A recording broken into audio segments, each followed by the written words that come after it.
I'm going to start the recording just so I don't forget. Okay, we'll start it. Whenever you're ready. Good evening, good morning, and good afternoon to all of the participants coming from different places. And also, we do know that this is recorded, so some of the participants will be um, watching it, okay, on a delayed telecast or on a delayed situation, okay. We are happy to um, adjust the schedule of instead of just 1 hour, we made it 75 minutes. Okay. We have temporary schedule of this one, but we're gonna be having the December, okay, on the normal schedule by the clock.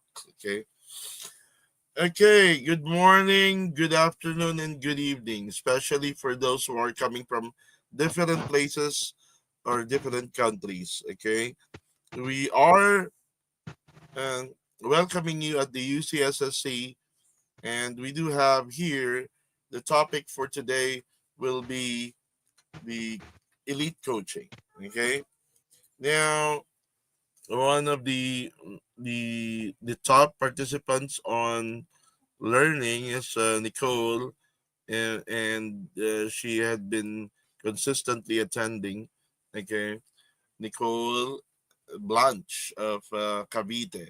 Okay, she actually attended also the altitude training in Tagaytay. Okay, now we do have here elite coaching level 1. Okay, well, how do you describe elite coaching? Okay, the elite coaching is all about speed, endurance, and power sports by the former Philippine team coach Dennis Antonio Cordero, where I was also a former national coach trained under the Japanese Olympic coach for 6.5 years and Russian Olympic coach for 2.5 years. Plus, I do have the a consultant, which is Scott Volkers, consistently on and off for about almost 10 years, consulting him and other, especially the biomechanics with the India India Sports Authority. Okay, and we're talking about sports science from India Sports Authority. Okay, now just to add on the knowledge and secure my intentions of making better ways of developing athletes, besides adding knowledge for me to share for other coaches. Now, how do you define, okay, elite coaching? Okay, so first, what do you want? Okay, you need to start believing in your objective. How will you be a elite coach? You need to be the best of the best, basically best of all the best coaches among your country. Okay, because elite is the top level of all coaching, of all athletes. The level is you're the best. You're the best of in the whole country. Okay, and the coach and in the level of the coach and the level of the athlete. Okay, you need to start believing on your objective to be the best, only the best, nothing less. Okay, so next one, the introduction. Okay, we're talking about introduction. What does elite means in sports? Other authors variably define the elite athletes as from the academy or university competitors, national or international level competitors, medal winners, Olympians, professionals, semi-professionals, and world-class level, performing within the percentage of the world records, experience, training frequent or exceeding some measured programs. That is normally described as an elite. Okay, the well, you're talking about elite, the best of the best. Okay,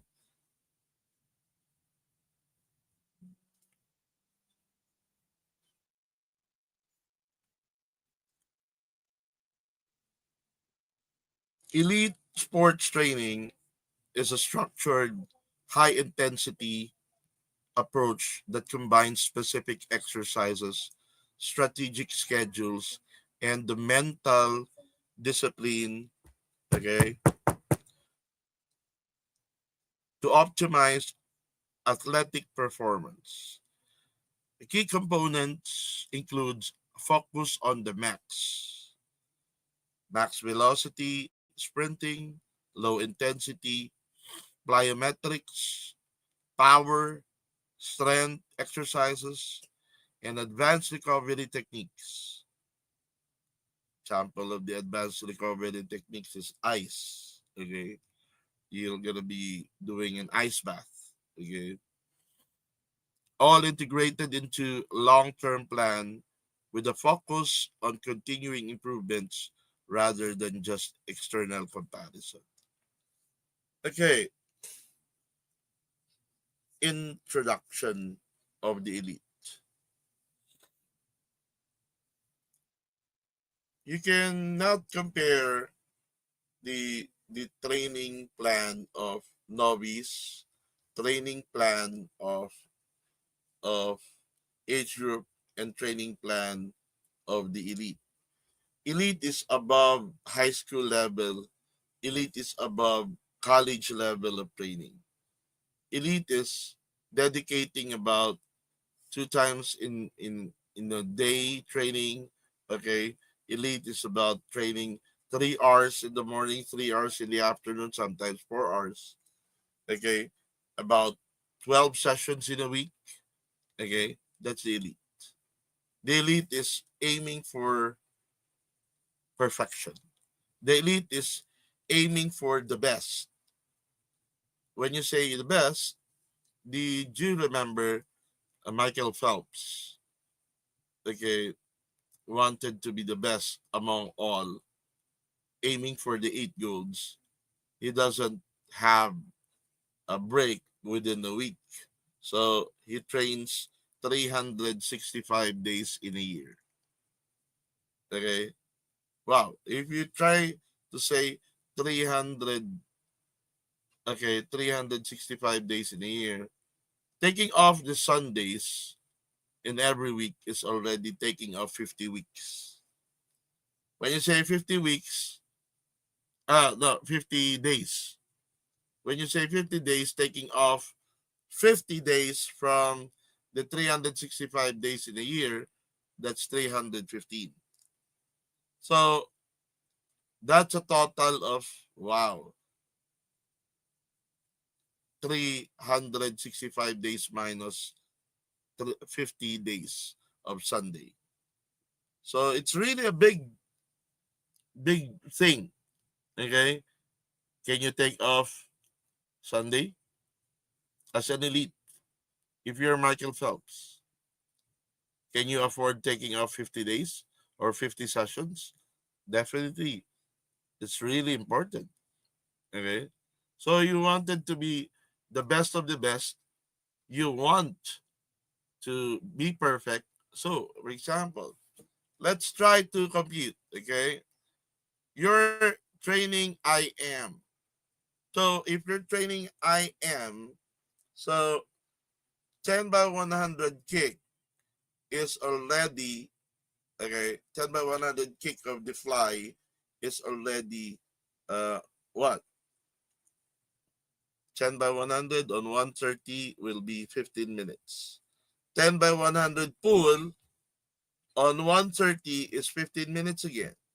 So kick and pull alone for 10 by 100 is already 30 minutes. That's only for one stroke. If you're talking about 4 strokes, okay, you're talking about 8,000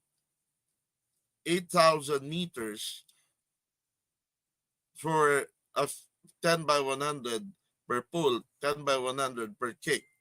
Okay, that's a total of 8,000. 8,000 in one. Okay, you're talking of 4,000 per hour. So 2 hours, that's 8,000 already. If that's about, if that's with the swim, if that's about 3 hours, that's about 12,000. So imagine, actually, if you're trying to imagine 12,000 for 3 hours, the pace of the 130 cycle time per 100 is actually slow. If you're talking about 120, okay, you're running at 4,500 per 120 per 100, you're running at 4,500 per hour. See?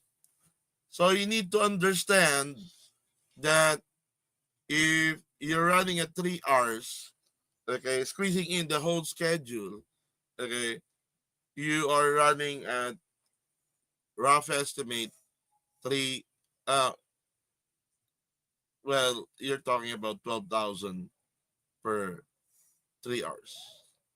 So 24,000 per day, if that's about 3 hours in the morning, 3 hours in the afternoon. See? So the load itself is already 24,000 for the morning and afternoon of 3 hours each. Okay? If that's about 10 sessions in a week, okay, you have 240,000 meters. See? So you need to know what is the caliber of pacing at 10 100s on 130. See? So that's elite. That's above the best of the best. Okay? So just think about that. That's only for swimming. If you're talking about uh running, okay, if in an oval, that's about uh normally if you're just doing about 2 minutes per per 400, okay, actually the elite level is averaging 130 cycle time per 400. See, 130 cycle time per 400. So for the elite level, 130 10 by 100 10 by 400 on 130 cycle time, okay, for the middle distance and distance, that is actually 4,000, okay, for the 10 by 400. 4,000 in a span of 15 minutes. See, 4 kilometers in a span of 15 minutes. So think about it. You need to know what is the caliber level of endurance, caliber level of capability of the elites. The elites is dedication. When you say elite, okay, you're above expectation with regards to the level of performance, the level of capability, the level of taking the hardships among all the athletes, especially for the coaches. Okay, if you're an elite coach, you're gonna be expecting that you are the best of the best among all the coaches in the country. You're an elite coach. Okay, you have the knowledge. Okay, of handling. Wow. For example, in the Philippines, there are 17 regions. Okay, who among the 17 region coaches can debate with you, because you're too knowledgeable. Okay, you can easily give them the whole program, and they just follow because you're the elite coach. Okay, the best of the best. Okay, why choose elite coaching? The the nation's honor, that's elite coaching. Honor that you're one of the best. Okay, it's not about money. If you're talking about uh elite coaching, money is secondary. Okay, money will just come. Okay, it's more of, if you think about money, you're just thinking about grassroots. But if you're talking about elite coaching, you're actually sacrificing for the name of your club, your country. But if you're talking about honor, it's number one. It's the nation's honor. The next is the fame on every competition that you're gonna be mentioned, and your athlete will be having an award. Then free tour often. You're going around from different countries. You're going around from different parts of your country. Think about it. It's totally free. Honor to your family. Okay? The honor that will bring to your family is endless, because most of the athlete will honor you. Most of the people within your community will give you honor endlessly from day one to day 365 days in a year, creating athlete's name. Wow. Because of you, the kid is an engineer. Because of you, the kid is a doctor. Because of you, as a coach, okay, he graduated cum laude, summa cum laude, or he is earning big because of your scholarship that you gave. You are the game changer, okay, as the elite coach. Then the achievements. Being an elite coach is definitely an achiever. You're going to be having achievements from day one to day 365 days in a year. That endlessly, you cannot, every week, you're going to be having competitions. Every week, you're going to be having training, rigid training or camps. Okay. Every week, you're going to be expecting that there will be some activities in line with your coaching or the national team. Okay. So that is why elite coaching is focusing on the developments of your best of the best athletes. Now, if you're mixing, okay, uh, age group and grassroots, it's quite hard. You know, it's like, wow, your elite swimmers are running 200 kilometers per hour, and your age group is running at about 60 kilometers per hour.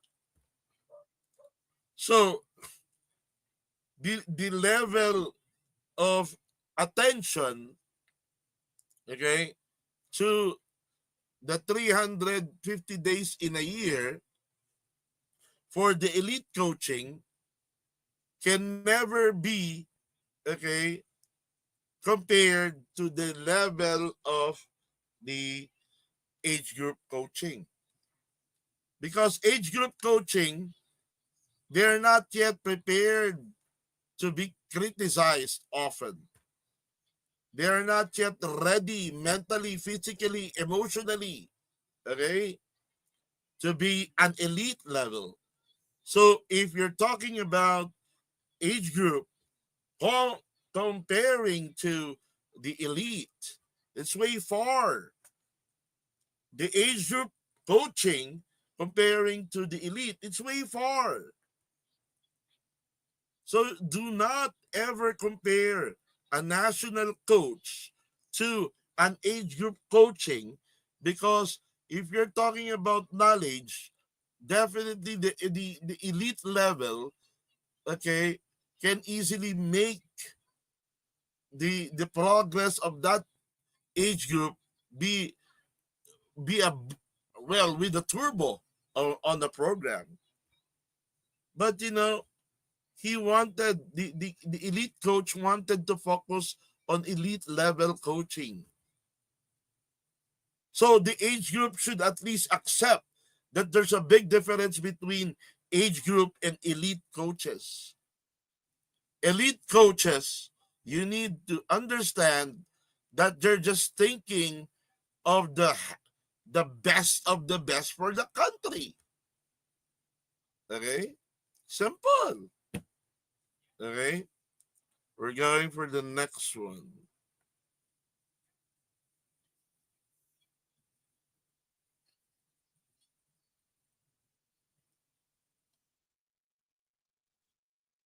Okay. What are the 7 pillars of coaching? Active listening. Wow. Are you are you a listener? If you don't, if you're you're not a listener as a coach, if you're not a listener as an athlete, it only means that you're not believing in your coach. You as a coach, it only means that you're not believing on your mentor. Simple. That's as simple as that. Next, goal setting. If you're if you're an elite coach, you're aiming for the Olympics. You're aiming to be in the top 16 or top 18 or top 8, okay, of the world level swimmers or world level uh, athletes. Okay, you need to think like that. Now, if you're just thinking about small time, you're not an elite coach. Elite coach dreams big for their country, for their athlete. Okay, if you're just dreaming of a local competition, oh God, okay, that's your goal setting. Me, I I was setting my goals big for my eldest, and on my youngest daughter, Jaja, since it's the fame on Palarong Pambansa and UAAP was really great. Okay, I was giving an opportunity for my daughter be to have that fame on the UAAP and the local national games. But it ends up, wow, she did not reach even SEA Games. That is why? Because I'm telling you, you need to focus on the level. If you're talking about your goal setting is Olympics, Asian Games, okay, SEA Games, okay, you are tailoring all of the measurements of your developments on those three. But if you're just aiming for the local games, you're setting the measurements of your program just for the local games, and you end up failing. Aim for number 10. If you fail, you're in number 9 or number 8. Okay? If you're aiming for UAAP or local Palarong Pambansa, okay, you're just hitting level 5 or level 4. you will end up, if you're a failure, level 4 or level 3. See? Why can't you dream big for the athlete? Dream big for the national team. Simple as that. Goal setting. Next is questioning. Okay? If the parent questions you, if the coach questions the mentor, if the athlete questions the coach, it doesn't mean that he's there to humiliate you. He's there to be skeptical on you. He's there to doubt you. Nope. There are times that you really need to explain further, okay, for the relationship to work on. So the moment he's asking question, that's an opportunity for you to stop the skepticism or doubt of the athlete and the coach, who is you are mentoring with. The most important thing here is that you can answer all the questions under the sun that they are doubting your program, or they're doubting your credibility, they're doubting what you can do. Are you there, guys? Are you catching up with what I'm saying here? Yes, coach. Okay. So then after the questioning, the feedback goes in. Okay. If you don't get the feedback, you don't know if they understand, okay, what you're doing, and they understand what you're saying. Okay, I'll give you a good example. What is the difference between Bob Bowman and other coaches of in USA or other countries? Okay, Bob Bowman makes it a point that it's gonna be easier for the athlete to understand what he's saying. Bob Bowman is thinking of what is the status of the kid, okay, for him to understand perfectly what Bob Bowman wants. See, Bob Bowman wants to make it simple. It doesn't mean that you're good, you're a good coach.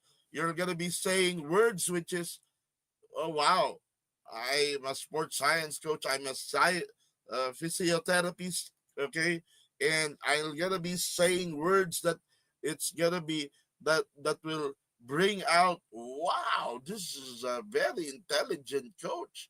I cannot really understand what he's saying. See, it doesn't mean that he's amazed with your words of saying it. Does it mean that he understands you? See, you may say the technical words that the parent will be amazed, the coach will be amazed, the athlete may be amazed, but basically they don't understand you. They are amazed because you're so technical, but deep inside they don't understand you. Are you catching up with what I'm saying here? Hello? Loud and clear, coach. Okay, good. Okay. The adaptive confidentiality. Okay. For example, there are emotions in between the training. Okay. If you don't give them an opportunity to communicate with you, it's gonna be a big problem. Okay.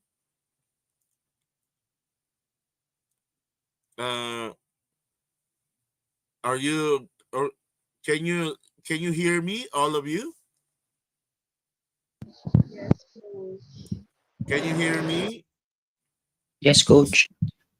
Sounds Okay. good. Yeah, good. Okay.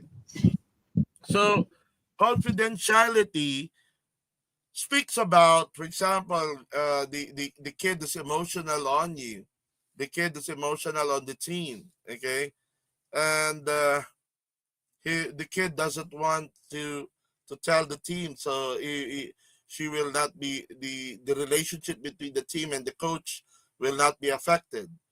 You need to stay very confidential with regards to those things, because if you're not gonna be doing the agreement, okay, wow, the athlete will not respect you anymore, okay. So you don't make it you don't make it as a fun thing, okay, just to humiliate your athlete, okay.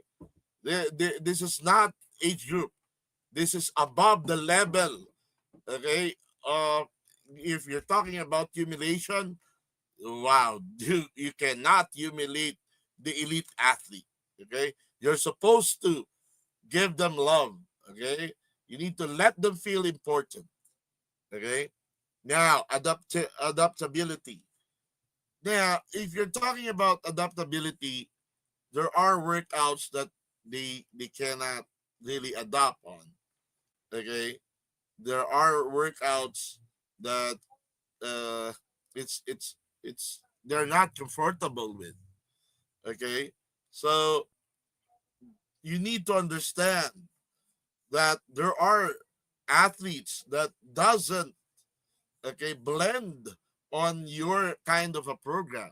So you need to be so good on evaluating, okay, your program, your athlete, your coaches, your staff, okay, if he is blending. For example, there are coaches which is not blending on this kind of an athlete. So it's very important for you to know if they blend, if they adapt, okay, in the program or in the coaching staff. Okay, that's adaptability. Okay, now, so he needs to be adapting easily on the program or the coaches. Continual development. Okay, be sure that the athlete is not stagnant. Be sure that the coach is not stagnant. Be sure that the coach improves. So if the coach improves, the swimmers, the athletes improve. It's gonna be hard to make the athletes improve if your coaching staff is not improving. That's a big problem, tell you. Okay. So we're going to um,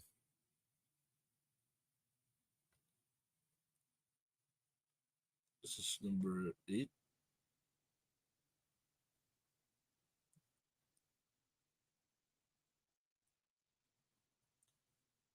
What is an elite athlete?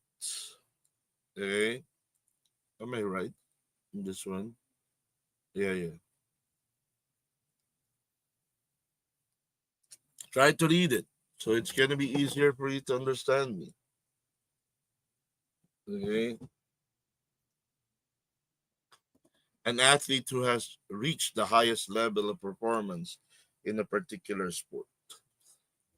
Well, I think it's understood that, for example, the elite athletes are the national team. Simplify it. Okay. So now the question there, for example, if you're an elite athlete but you are tied or one, two, three, you're ranked number three, okay, okay. If you're ranked number three and number four for the freestyle, definitely you're gonna be included on the national team. Okay. Now, 150 and 200. Now, if you're rank number 3, okay, for the breaststroke, the butterfly, and the backstroke, anytime you will be called, because there are competitions which is about 2 competitions in one Saturday or Sunday, that there will be 2 invitations for your country. So the rank number 3 will be given an opportunity to to represent anytime. So, well, you do your best on maintaining or uh, cutting your times, okay? Because the rank number 1, number 2, definitely they will be the first one to be exposed for the national team, and the rank number 3 will be the next one in line.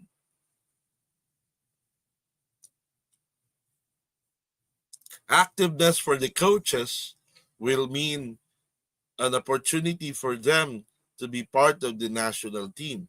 But if you're not gonna be producing great athletes, well, it's definite that you will not be included as a national coach. See,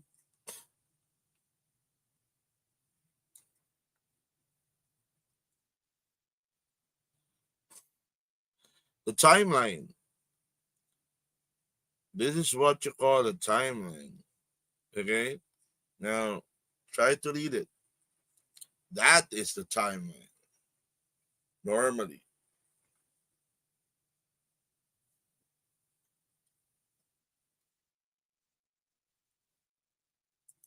30 minutes.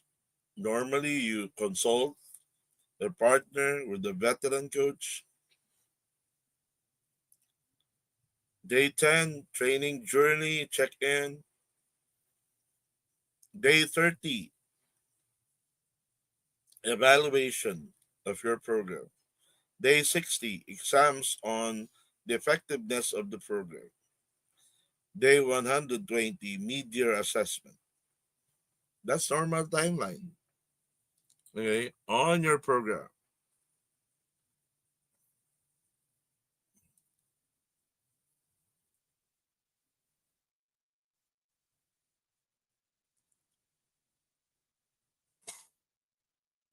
How we get here. Okay, number 1 is from your mind.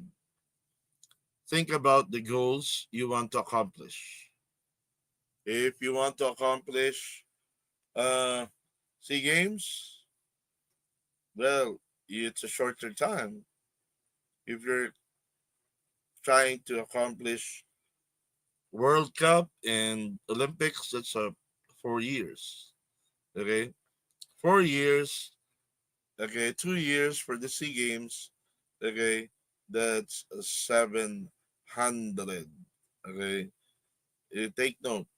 If that's about 350 days of training, you're having 700 days in a year. If that's about the Olympics, 1,400 days in a year. You're talking about 350 days in a year. Okay, so you need to think: will I be doing this kind of simulation? Okay, um, if I do the program, if I'm gonna be having simulations of 10 simulations in a day, 4 by 50 on 40 seconds. I'm aiming for 200 fly, 4 by 50 on 40 seconds. He should be at least 29, 29, 29, 29. So you're doing 10 sets of that, okay? 10 sets of that every day. For what? For 700 days? See? So 700 days times 10. That's 7,000 simulations of 4 by 50. So 7,000 simulations of 4 by 50 for 2 years. That means a lot. You're doing 7,000 simulations of 4 by 50 on 40 seconds or 35 seconds cycle time. See? So you need to think, how do you do it? On the Olympics, am I doing 1,400 simulations in 1 year? See? Because I'm doing 10 simulations a day. Think about it. Now, let's make it double. 2 times in a year, uh, 2 times in a day. So the 700 days can be 1,400 days. 1,400 simulations for 2 years. See? 2,800 simulations for, okay, 4 years. No. You're talking of 7,000 simulations for 7,000 simulations. So 1,400 simulations for 2 years. For 2 times in a day.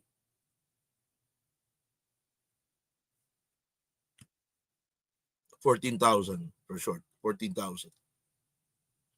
Now visualize the success. Visualize the success is just telling you, hey, what do you think? In a 1,000 simulations, what do you think? The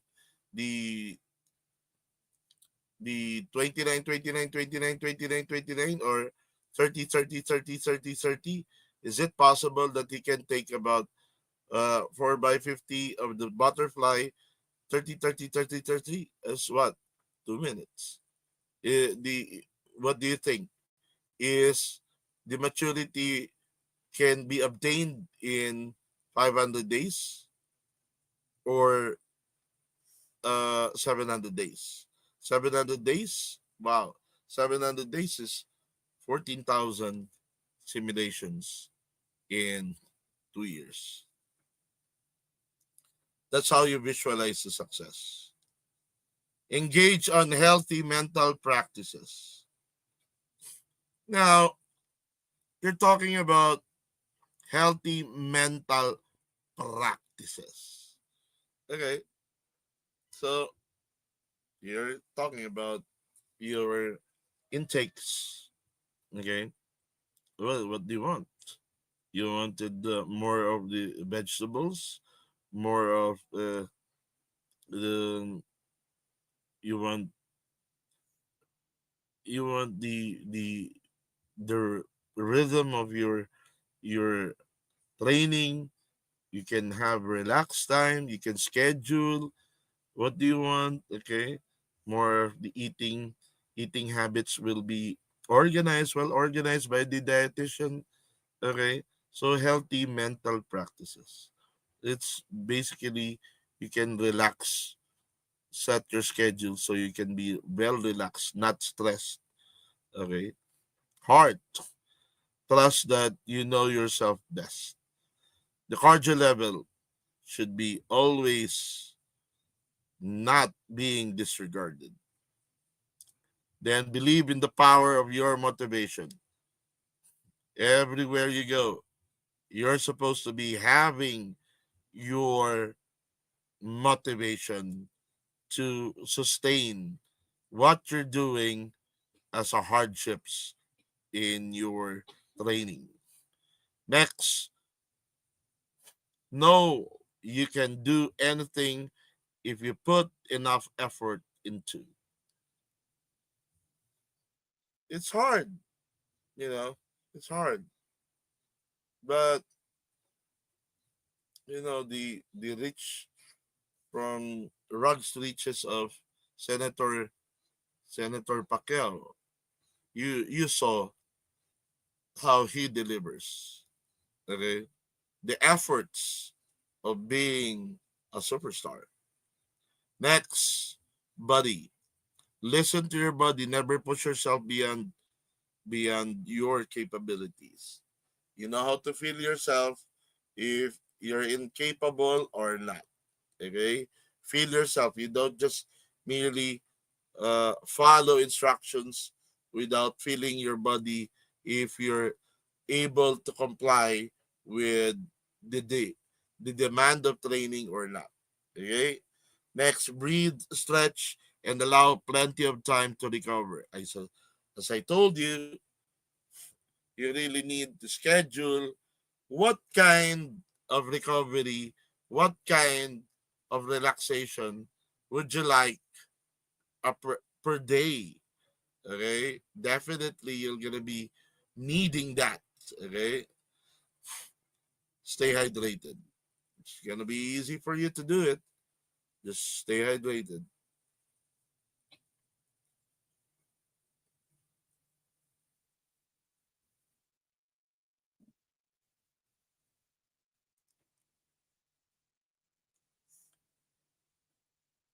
Summary.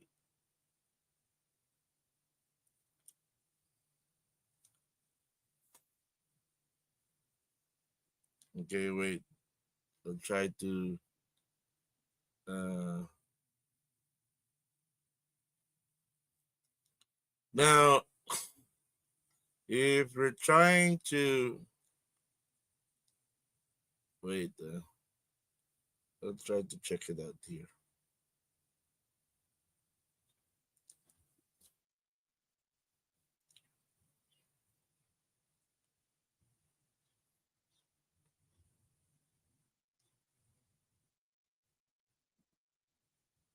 I'll try to check out the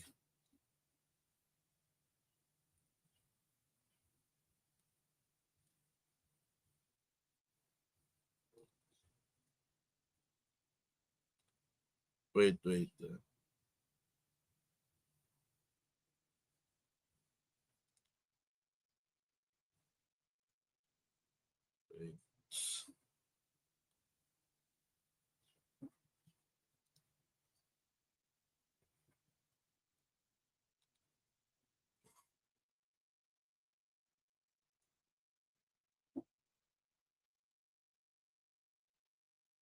Try to read what I did here. Cannot read it properly. Okay, we believe in giving 110%. Okay, got it. We believe by giving 110% by using our staff's diverse knowledge. Okay, this is a summary and experience. We help clients meet their goals. Our clients, our athletes, okay? We thrive because of our commitment to the whole body health and great team behind our services. As Plato once said, for man is to conquer himself. It is the first and the noble of all victories. Let's make it as a simple way to explain it. Okay, I- the simple way to explain it is if you're doubting your capabilities, you cannot reach your goal. You need to be so brave. Okay, I'll give you a very good example. You know, I have an athlete from from UST before. Okay, she was so good on all aspects of what she's doing, swimming, guitar, anything that she gets in. She's so good. And she trains inconsistently. But he is still so good because of the mental aspect of the mental power of the athlete. He she wanted to win, she's getting it. Another one is Ian Calvario. Ian Calvario was above expectation as an athlete. When you're asking for a sprint run that you're expecting her to deliver 10, 11, or 12 seconds, she's actually doing 9 seconds, okay, on a run. So, this attitude of conquering your fear, not really doubting yourself on what you're doing, you're so brave enough to face the challenges. That is what we're expecting. I tell you,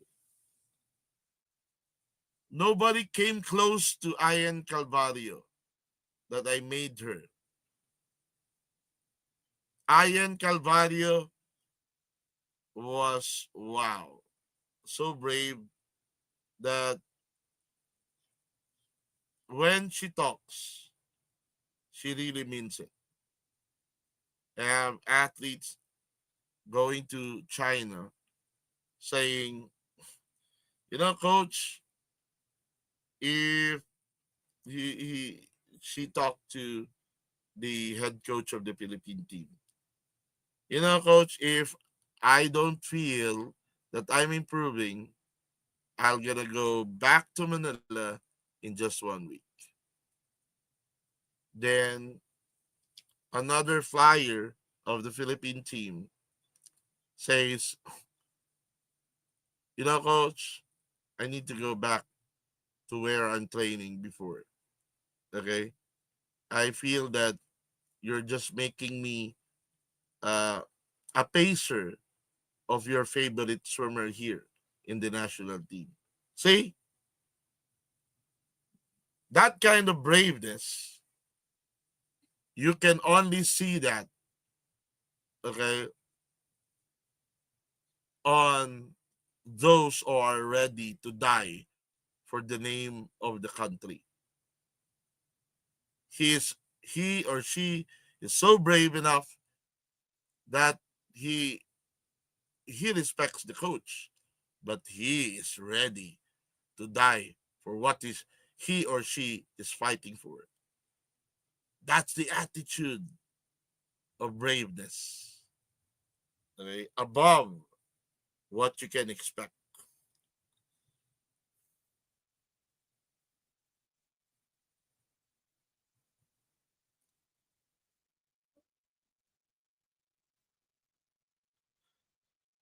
Okay. Now,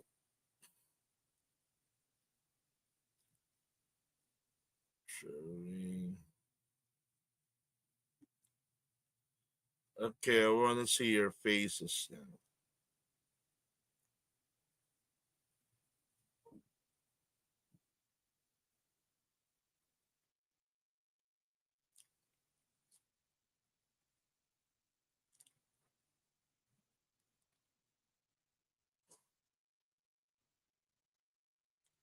Hello, guys. Hello, everybody.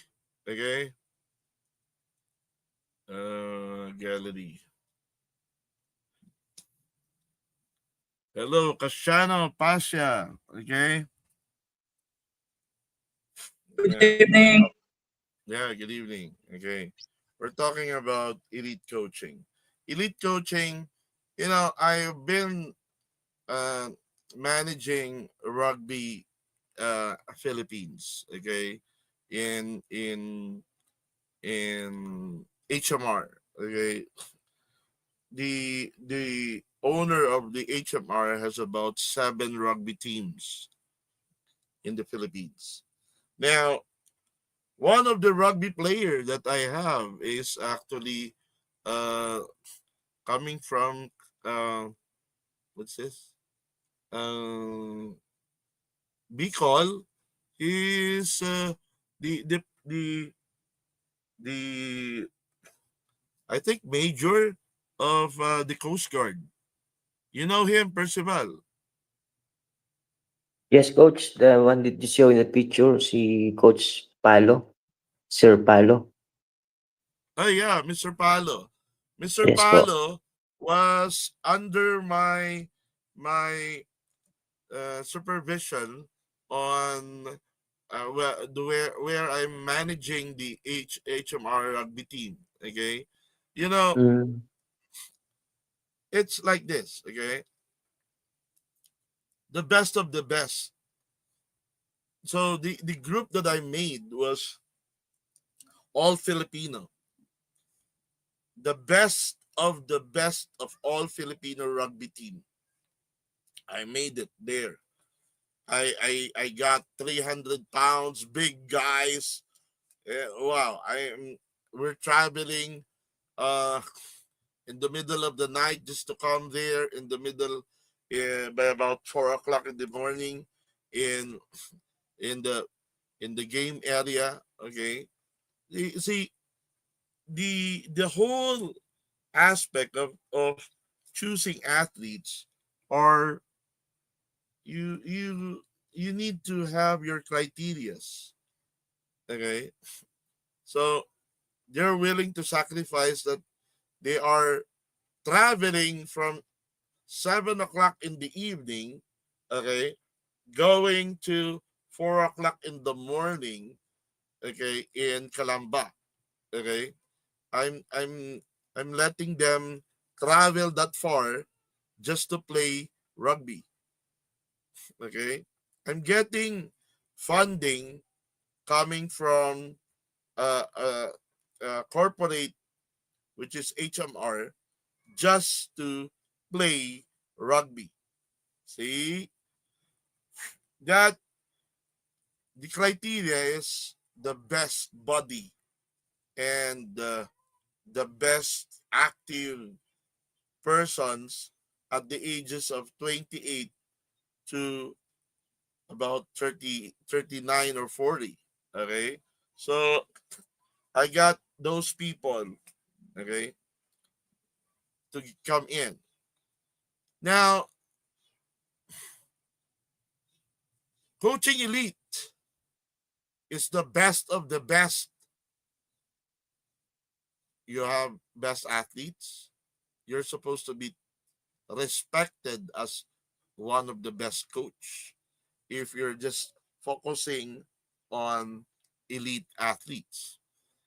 You need to separate, you need to you need to delegate those age groupers to your assistant. You need to focus on the elite level. It's quite hard to focus at the same time on the elite and the age group. Guys, I'm telling you, you're gonna lose the elites. The elites are sensitive. The elites, again, I'm just telling you, are sensitive. If you give more time to the age group and the elites are, wow, they feel sensitive and you did not balance the attention. Ooh, the developments of the athlete on the elite will be stagnant, and at the same time they will feel unwanted or disregarded. So think about it. Okay, the the elite level wants attention. The elite level, you really need to value their time because they feel that they are the best of the best, and your attention is from the first second up to the last second of the training session just for them. Try to coach an elite and you're spending too much time on talking to a telephone. You're gonna be having a walkout on athletes. There's a big difference between coaching an elite level and coaching an age group. Okay, the elite level is so sensitive. Okay, So we are actually on a 1 hour already. Okay. Do you have any questions on this one? On the lecture? I gave 15 minutes for the the Hey, question Dennis, and there answer. were some mentions in the chat. I don't know if they What? were just casual. If you check the chat, Okay. but some of it's in,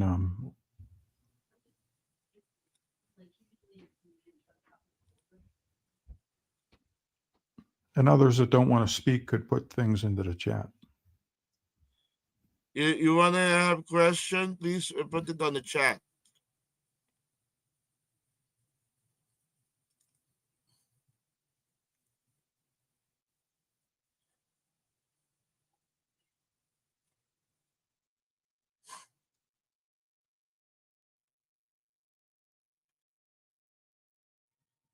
Do you have any questions?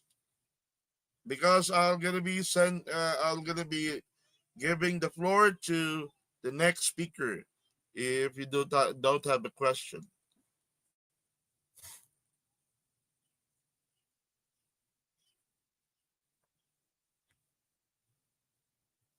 Okay, the next speaker is actually Coach Mark Rauterkus, okay, of USA, and we do have his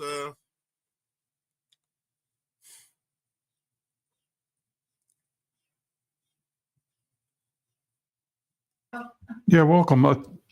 Thanks for that presentation, Dennis. Yes.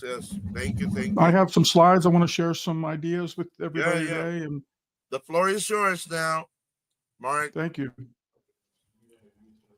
Yeah, I have a little mix and match of things to talk about today, and possibly go over some ideas to share. Hopefully this can come across clearly.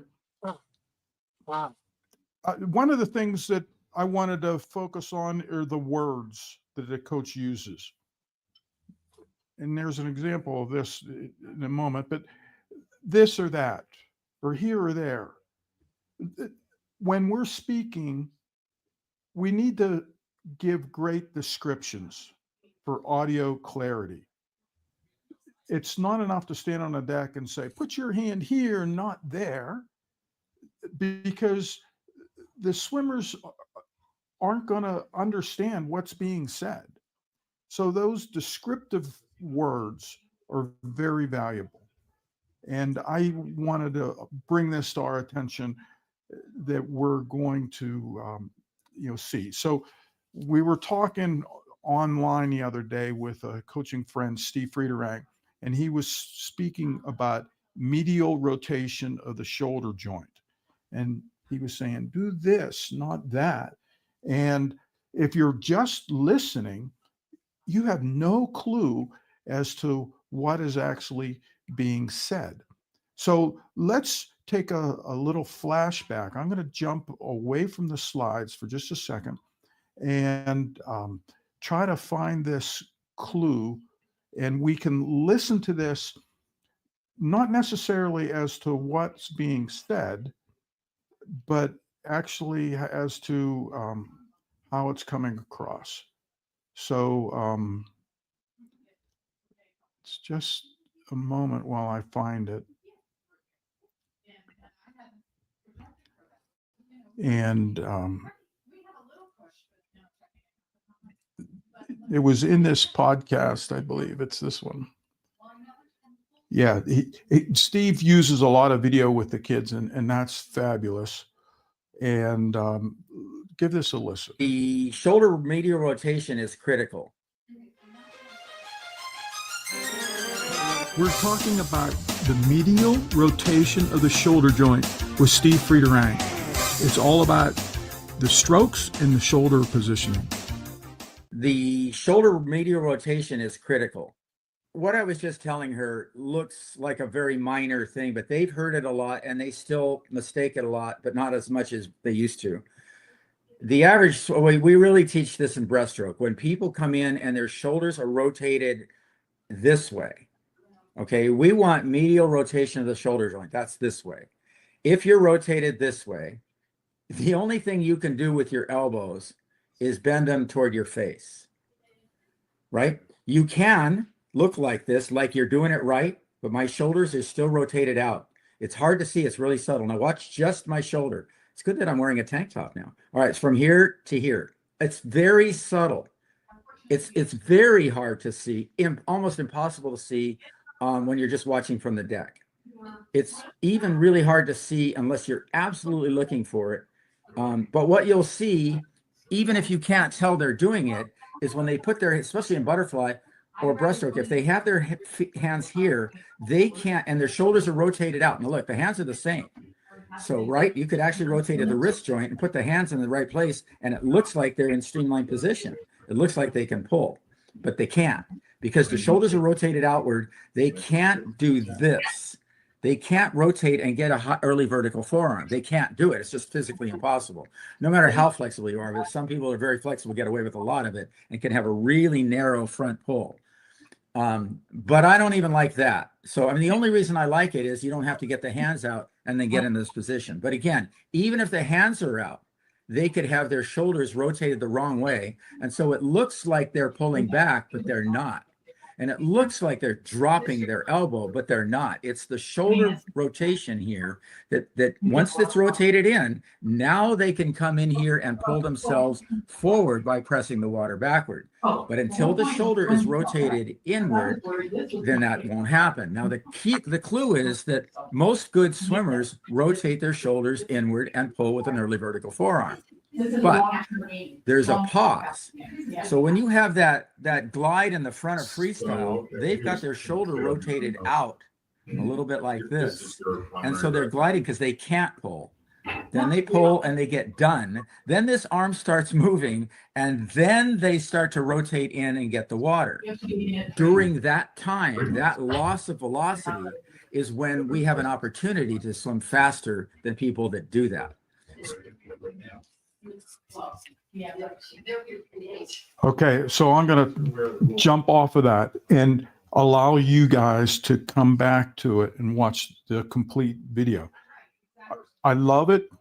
He's giving a powerful statement as to what a good swimmer needs to do, but the verbal words, do it here, not there, or this, or not that, when it came across on the podcast was totally different from what we see in the video.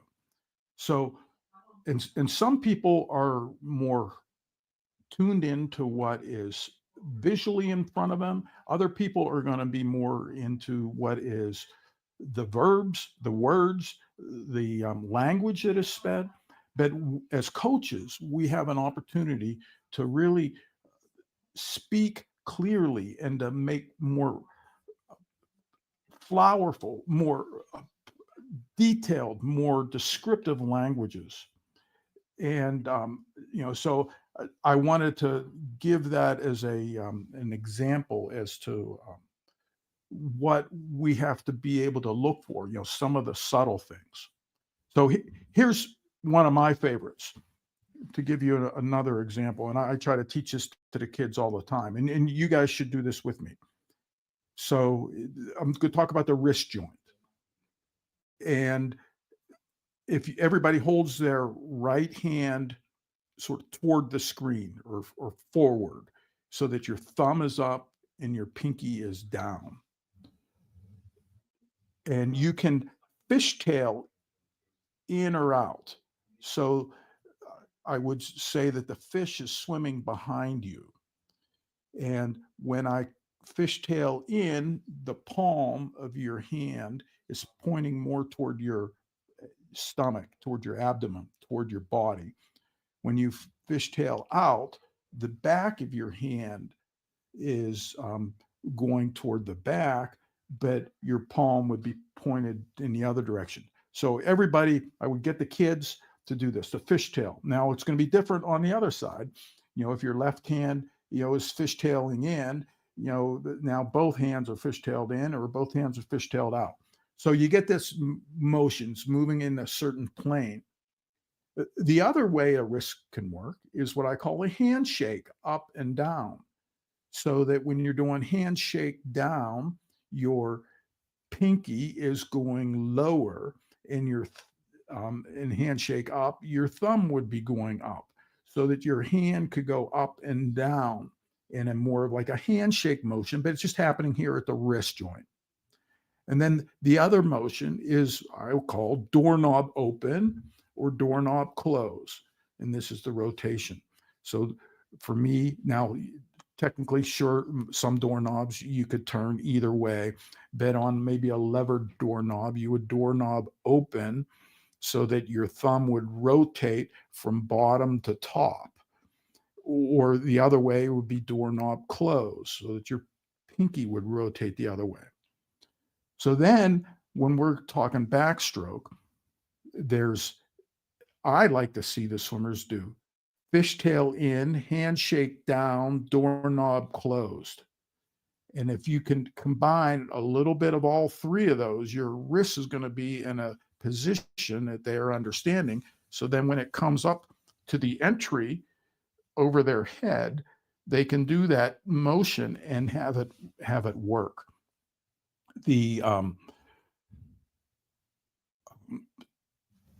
There's a swimmer, her name's Mia. She was a state champion backstroker, and she had a very distinctive way to slap her hand into the water. And it wasn't a slap at all. It was very precise. And it was just a fabulous stroke. And I looked at that over and over again at practices. And I said, yeah, she's doing all those motions and she's making a fingertip entry. And back in the day, we used to say that pinky first on the entry of your backstroke. So that your thumb is up, your pinky's in. It's sort of more like maybe a karate chop with the whole pinky, back of your hand and forearm like all at one time. But Mia sort of perfected it a little bit and got that rotation in and the motion so that she was able to pierce the water with her finger. And then that's, I believe, helped her with the depth that was desired. And even in freestyle, we don't swim and we put the whole hand flat or the whole hand, in at the exact same moment. We try to pierce the water or jab the water. So Mia was able to do the exact same thing on her backstroke entry that she would do on her freestyle entry. And then I believe that also helped when she would do the down sweep into the backstroke, just like you do in the freestyle. It's starting to help even with your propulsion and getting the right glide.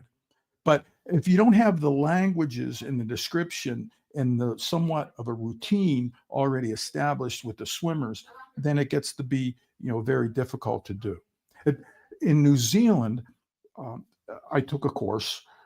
We were there for a while, and that was a major point of emphasis. When you're standing on the deck and you're going to decide, do a streamline, you just don't throw your hands, over your head and use the words and have the kids are going to see, a guy raising his hands over his head. But if you're going to say, do a streamline, you really take the time and demonstrate it perfectly, just exactly how you want. So your body motion is speaking volumes, and we need to be certain to be exact and be a perfectly good model. And don't be careless as to what is being shown to the swimmers. This is another little tip that I like to use is I do a breaststroke underwater routine for the underwater pull out. And I get the kids to get this in their heads. So we're all going to repeat after me. Push, glide, pull, glide, kick arms head. Now, that's one line where three things are happening at the same time. They're going to do the kick. Their arms are going to go from their hips by their pockets or their pants, and they're going to slide up their bodies. And then the head is the thing. So they're going to do all three motions at the same time, kick, arms, head. You're going to come to the top, and then they get to start to swim. So we'll take 5 minutes and we'll repeat this over and over again. Push, glide, pull, glide, kick, arms, head, come to the top, start to swim. Okay. Then after they get that, it's not exactly perfect at this time because we still have to add the optional positioning of the giant butterfly kick. One fly kick can be inserted in the routine. And then we explain exactly why that was a rule change, and then they can make that fly kick. So in the end, it's going to be perhaps push, glide, fly kick, glide some more, pull. After you pull, you glide it a little bit more. Then you do the kick. It's a breaststroke kick, arms, head, come to the top, start to swim.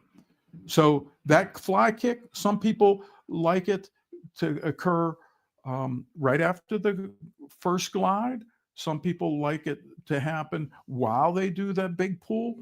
But you can jazz it up, give the swimmers the ownership of it. They have to know the rules, but you test and tinker it. And you see how far they can go, see what fits better.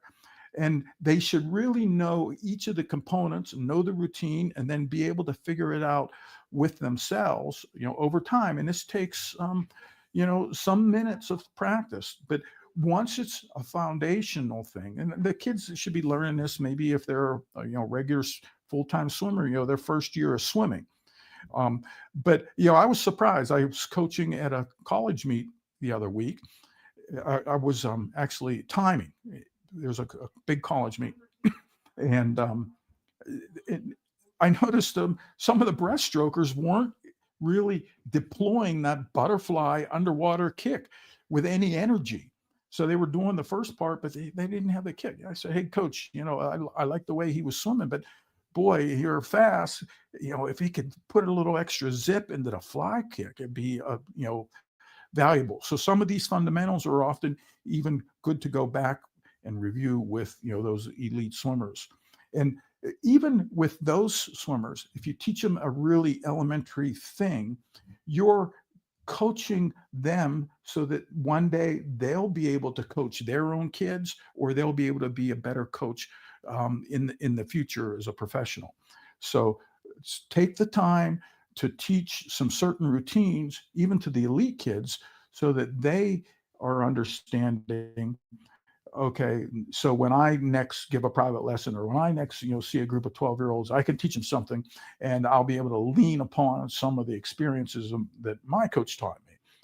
So that's that fly routine that I like to underwater thing. So, and more about the head. Now, when I say kick, arms, head, that's sort of a unison action.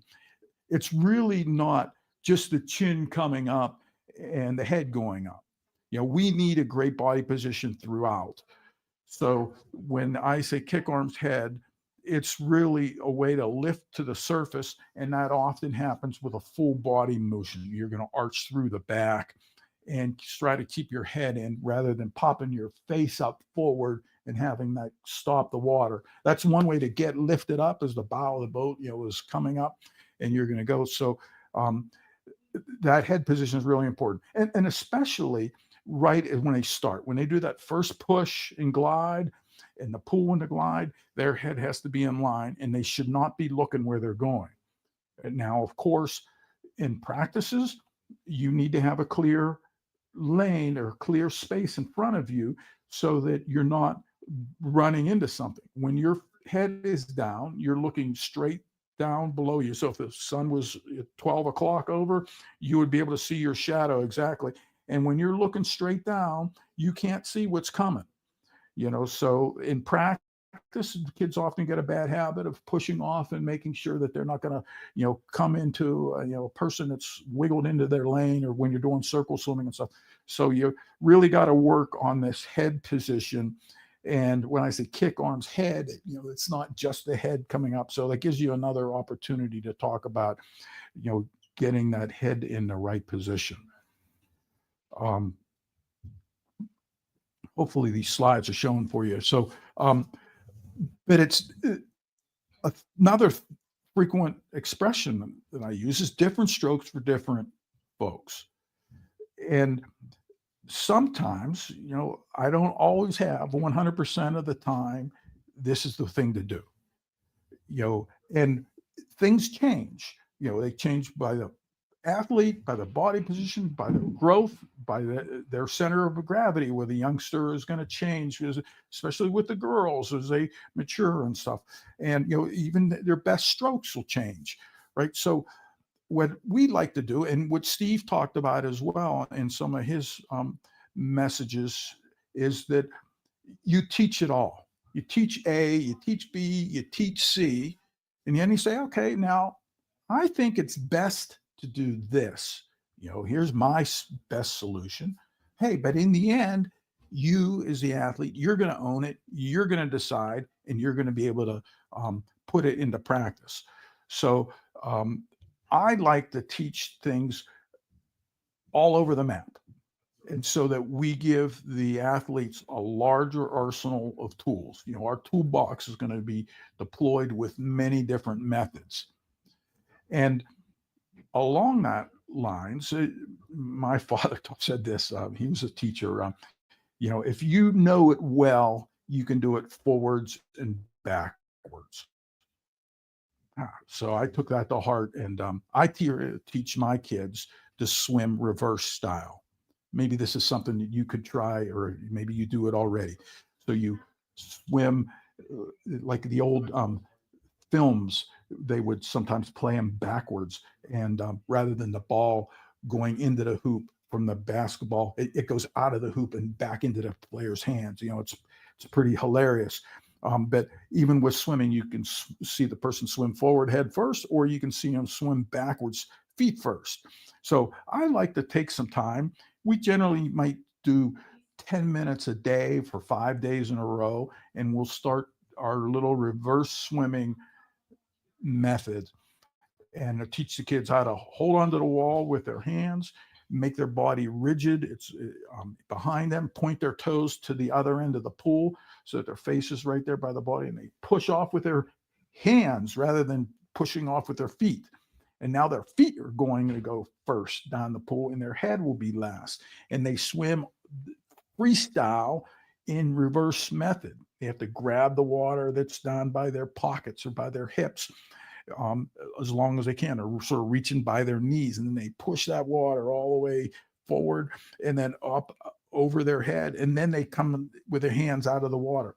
So you can do reverse freestyle, you can do reverse breaststroke, where your hands will go out into a T and then bring the T together over your head like getting into the letter I, and you're pushing the water, and then you have to sneak your hands together. So instead of swimming the one way, you're doing it the actual opposite way. And then it gets a little bit more difficult to do reverse butterfly, because you're pushing that water over your head. Then you have to take out both hands and get them around. And you can see, hey, if you're breathing every stroke, it's not going to be good. You're not going to go fast. And then lastly, try to do reverse backstroke, where your feet are going down the pool first, and you're with your face up, and you're trying to do. And there are some benefits here. You're getting the kids to get a feel for the water in a different way. You're getting the kids to use, or the swimmers to use different muscles, to lift your hand up in the top of your strokes takes different muscles than what we're generally doing is putting our hand down over our head. So those opposite or antagonistic muscles are being called into use.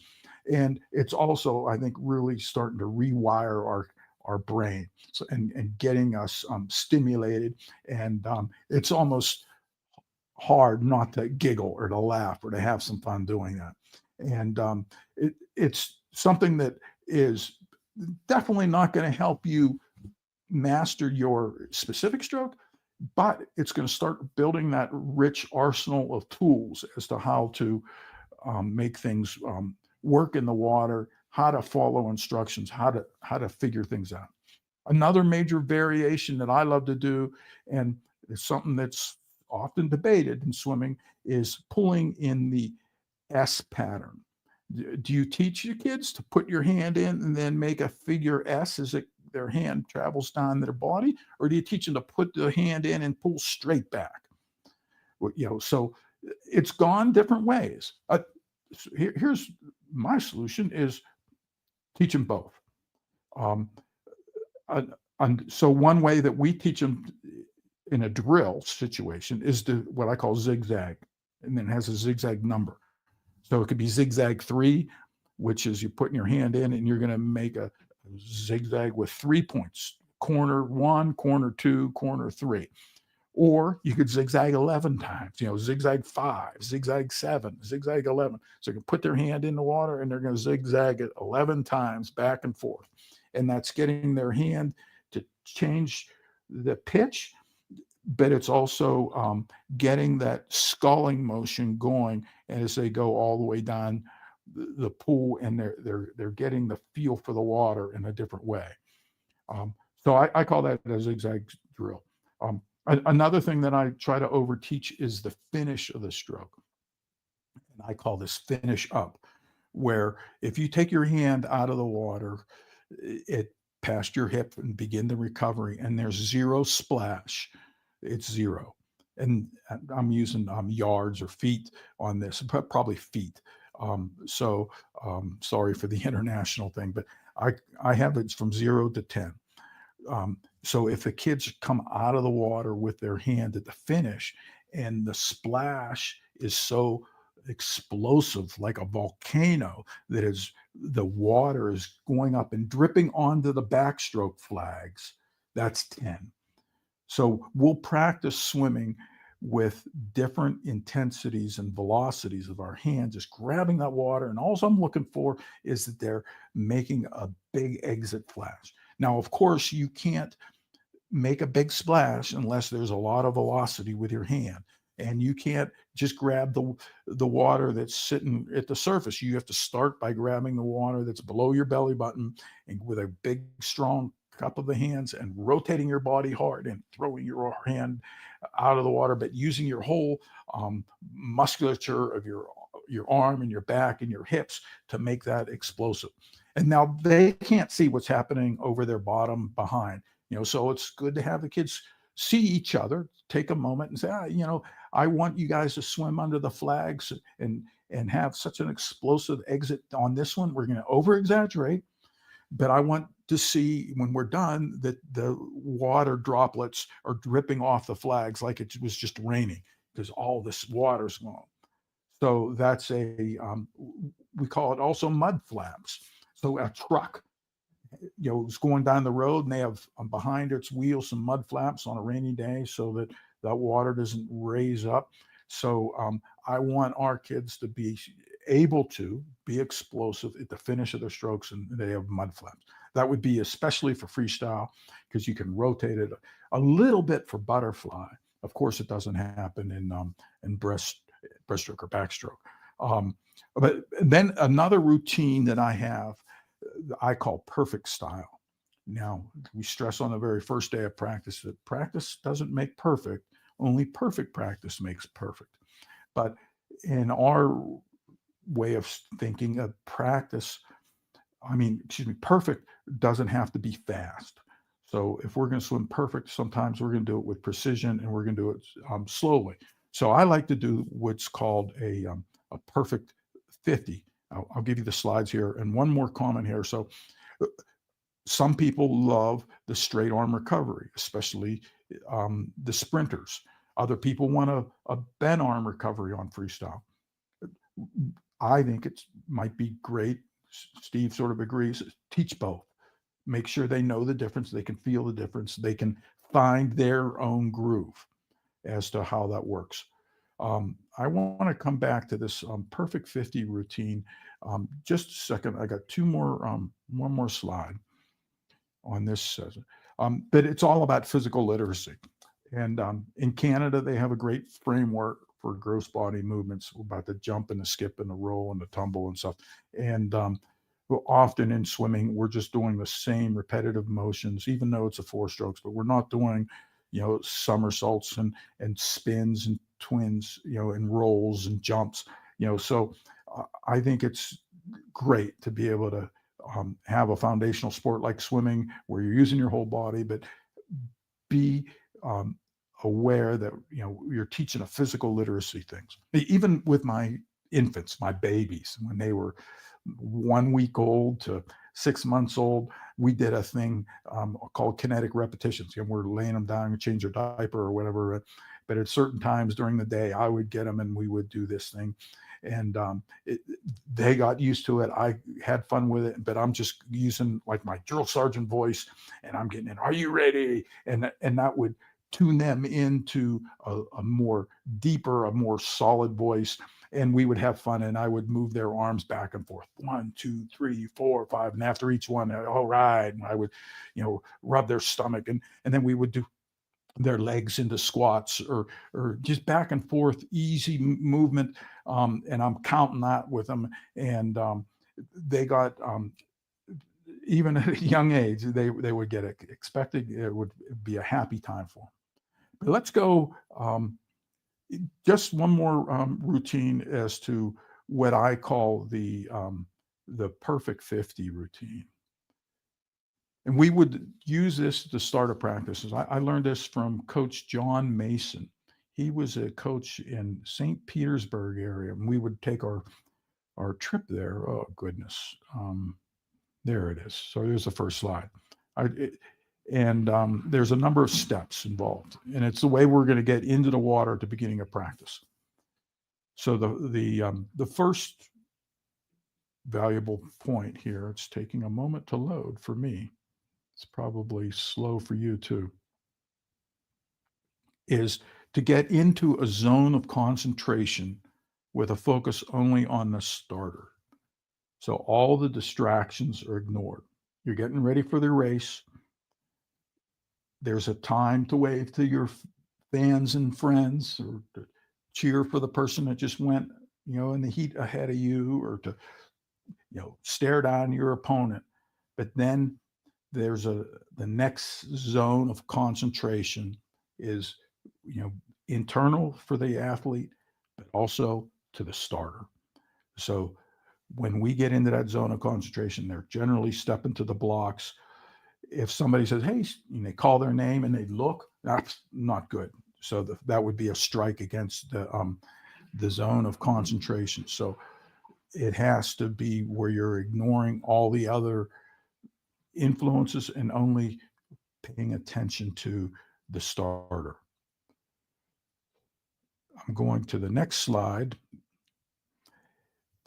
When you're on the blocks, there's going to be taking a long time to load, and I'm sorry.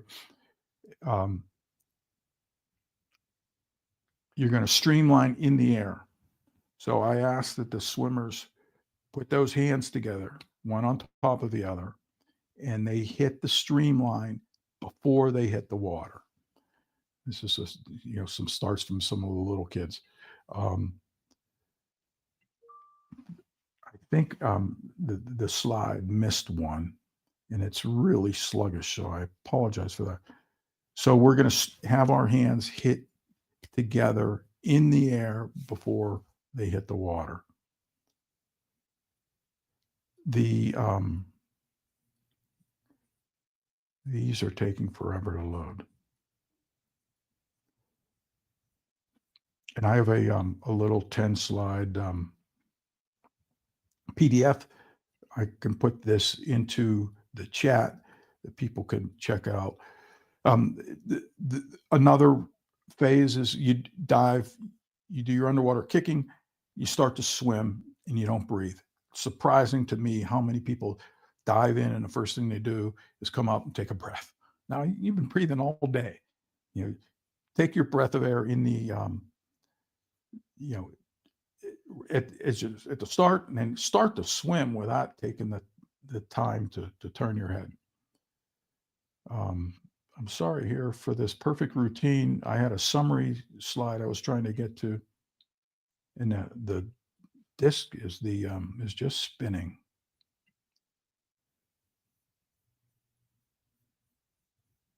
So I'm not sure what's happening there, but those were the points that I wanted to make about the verbalization, about being able to teach it. And then there's a couple other things to show before I end up. We're using a podcast, and chapter 1 of volume 2 of Dr. Ernie McLeishko's book is now part of this. And in this, he talks about, the S-pull, or he talks about drag. He talks about how the water is 800 times more dense than the air. And so I wanted to be able to share with you. Dr. Ernie McLeishko, a friend of the International Swim Coaches Association and a Hall of Famer, who also got inducted into the Hall of Fame with the ASCA this fall, has 2 ebooks that are available that he's just updated. There's I'm not volume seeing 2 any that has to do with propulsion. He's video. meticulous about his research. He's So- been a fabulous coach and won many titles throughout My the years. internet's a little bit, but I'm going to stop that. And I have a tip for you. If you want a Christmas gift, throw it out to your clubs or your kids, or if you can get a Dr. McLeishko's ebook. But inside of our WAFSU site, there's a course. It's open and free for the podcast. I'm doing one called Heavy or Not. So Dr. McLeishko's chapter is number 62. It's the most recent one. The one that Steve was talking about was number 60, I believe, about the medial rotation of the shoulder joint. And I encourage you to keep learning, to keep listening, check out some of these podcasts that are available on our WAFSU site. And it would be a pleasure to have you then come up with some of your own ideas so that we could get you to listen and actually be a presenter with us for the podcast. So at the top of the screen, I've dropped on a title bar, and these are some of the links to the podcast. You can get it a number of different ways, whether it's YouTube on a playlist. Right in the middle is a Substack. I guess Substack doesn't go all parts of the world though. And you can also get it on a RSS feed so that it downloads to your podcast listener. So you can certainly use any of those and check it out yourself. So that's what I had in mind today. If anybody had any questions or tips or comments, I would love for you to be able to even record a segment about some of your famous routines that you always go to. And I will be certain to share these perfect 50 slides. I thought they were pretty good, but I'm sorry they didn't load. But if you go to today's page at wafsu.org, it's / November 22nd, you'll be able to see the slides from Dennis's presentation earlier today, as well as to this other thing. So I can share my screen.